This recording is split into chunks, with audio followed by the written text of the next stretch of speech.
Hey, welcome back to another video. Thanks for tuning in. In today's video, I want to give advice to some of my fellow sales managers, executives, entrepreneurs, business owners, and this is specifically on how to manage people, how to lead people, and especially how to manage and lead salespeople. Now, just to give you the background, the reason I can speak on this, if you didn't know already, is I've been in sales for the past 10 years plus and in over 7 industries myself, and I've also then worked with over 500 sales professionals in multiple other industries. So I've been exposed to a lot of different industries, different products, different services, and I've also built sales teams and high-performing sales offices for multiple different companies and businesses who have gone on to do extremely well and generate millions and millions and millions and millions of dollars in revenue. And that's why I can actually speak on this, because I have hired, trained, coached, and mentored hundreds and hundreds of sales professionals. So to be honest with you, I've seen the good, I've seen the bad, and I've seen the ugly when it comes to sales, when it comes to sales professionals, when it comes to management, when it comes to executive teams, leadership teams, and I can speak on a lot of these different topics, and I will more into the future.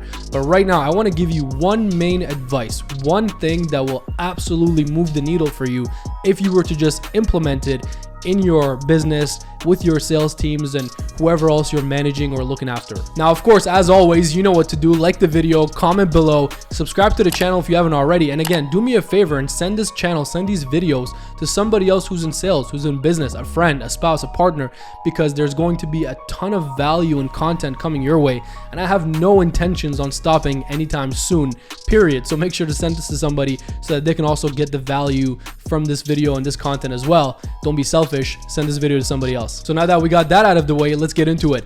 We all know and we could agree that salespeople especially, and this applies to a lot of different types of people in different roles and positions, but especially salespeople are usually very competitive.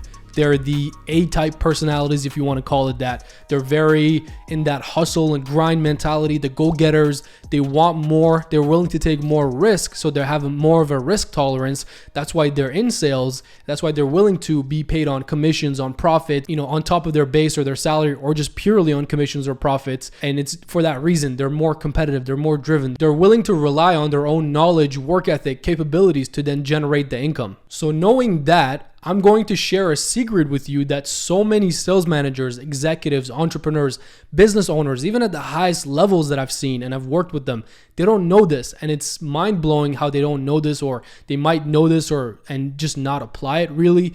So I want to share that secret with you, and it's salespeople especially are incentive driven. They're reward driven. So what does that mean? That means you're going to get what you incentivize. Now, I'll say that again in case it didn't fully register for some of you. Salespeople are going to give you what you incentivize them to do. So if you incentivize them or reward them for a specific result, for a specific activity, guess what? They'll do more and more of that thing.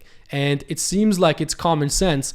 But one, common sense is not so common, but two, it's really not common sense. And I really don't see this mentality or this understanding in a lot of different sales organizations or businesses. So for example, if you're only going to incentivize and reward your sales team or your salespeople for sales, for selling more, for bringing in more clients, for closing more deals, guess what? They're going to do whatever it takes to sell more because they want that incentive. They want that reward. They want to win. They're competitive and they're going to reward to the incentives. So they'll do whatever it takes, meaning oftentimes they'll forego ethics, integrity, and they'll put that aside just to close more deals, just to bring in more clients, and just to get in more business so that they can then get the incentive or the reward. As opposed to, if I were to give you an example on the flip side, let's say you were to incentivize your sales team or your salespeople for every happy client that left a great 5-star review. So now that's what they're incentivized to do. That's what they're going for. So guess what? They're going to do whatever it takes to represent your brand,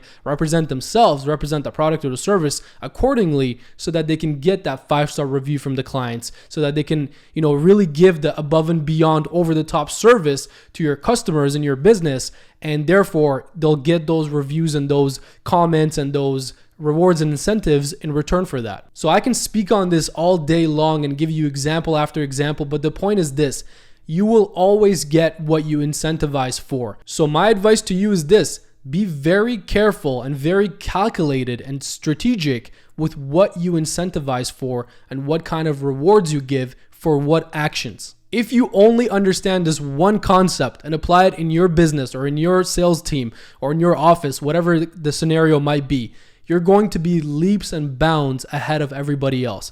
You're going to be leaps and bounds ahead of other businesses, your competition, other sales organizations. It's not even close. I don't see many sales organizations or businesses, even at the highest levels, understanding this concept or really utilizing this concept in their businesses. So just understand again, you always get what you incentivize for. So make sure you have the correct incentives in place for your sales team, for your office, and for your business. That's the main thing I want to share with you right now when it comes to leadership and when it comes to management. And if you like the leadership and management content, I have a ton of experience in that space. So let me know. I would love to create more content for you guys on that specific topic. Like the video, comment your thoughts below. I would love to hear it and engage with you there. If you have follow-up questions, I can engage with you in the comments. I always check those, so make sure to leave your thoughts. And also, of course, subscribe to the channel and share it with a friend. Share it with somebody who's in sales, who's in business, because these are things that they would get a lot of value out of.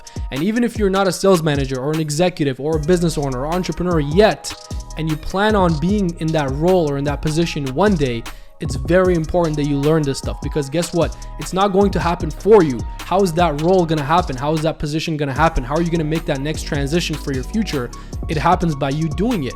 Simple enough. It happens by you taking that next step. How are you going to be confident enough to take that next step?